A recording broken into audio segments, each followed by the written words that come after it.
On September 23, 1956, in Miami, Florida, Mom and Dad, Lee and Wayne Knowles, gave birth to the first of their 4 children, Michael Wayne Knowles.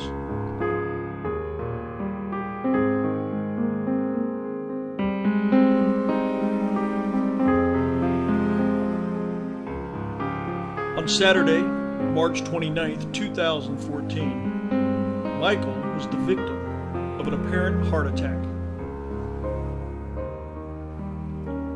While home alone, Michael had been passing time doing what he loved to do whenever spare time allowed, building a model. He was a true craftsman, an artist. The 57 years that spanned between 1956 and 2014 were fairly normal if measured by the media or history books. But when you look closer, you will find the tool marks of a master craftsman gently carved into the lives of so many people that he influenced along the way. Michael was a humble man, never rich with money, but he always found a way to provide for his family.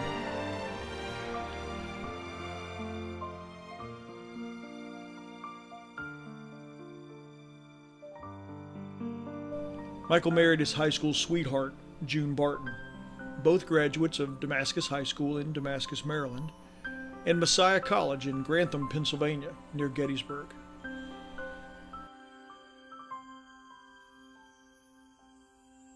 Michael went on to pastor churches in Pennsylvania, Illinois, Kansas, and Florida.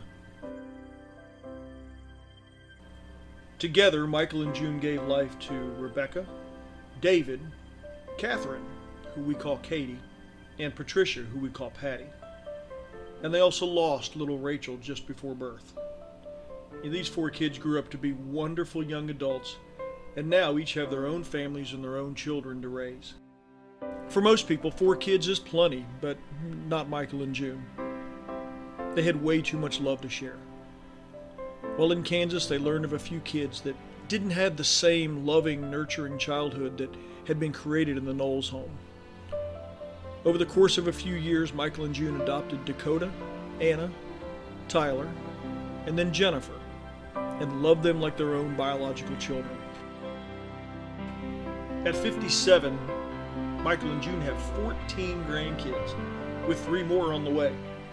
Their daughter Anna and John Hudson's firstborn will be here very soon.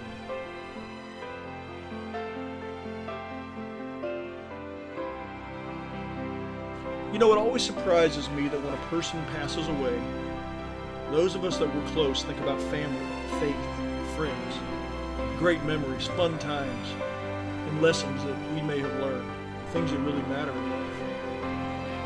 It makes me wonder if maybe I should focus on those things that matter every day. If Michael were here today, I'm sure he would plead, even demand, that we dispense with the accolades. You see, Michael learned at a young age that the most defining factor of the Christian faith has nothing to do with rules, rituals, traditions, or ceremonies. It's not even the Bible.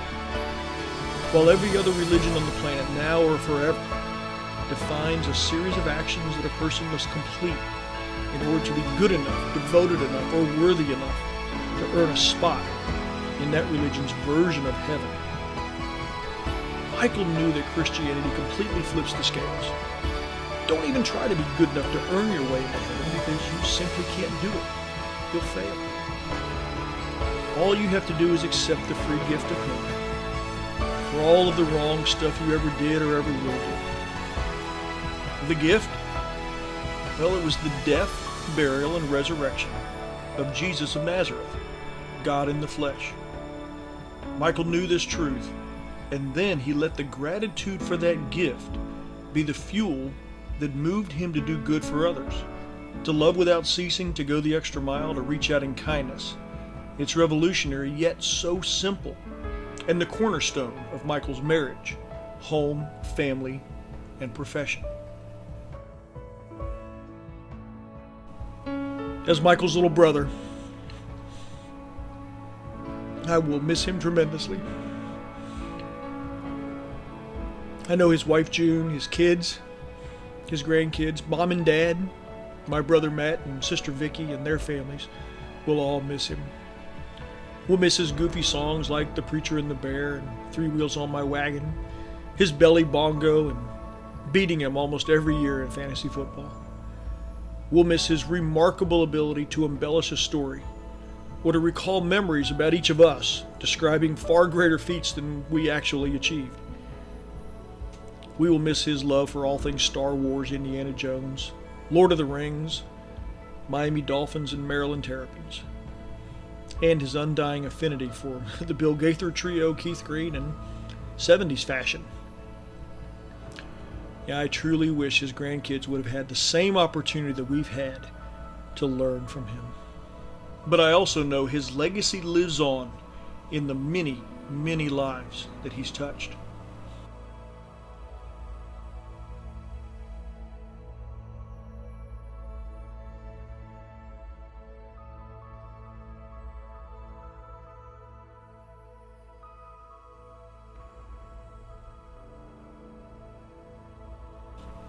Rest in peace, my brother, my friend. And if you're able to see this, know that your family loves you and that you had a life well lived.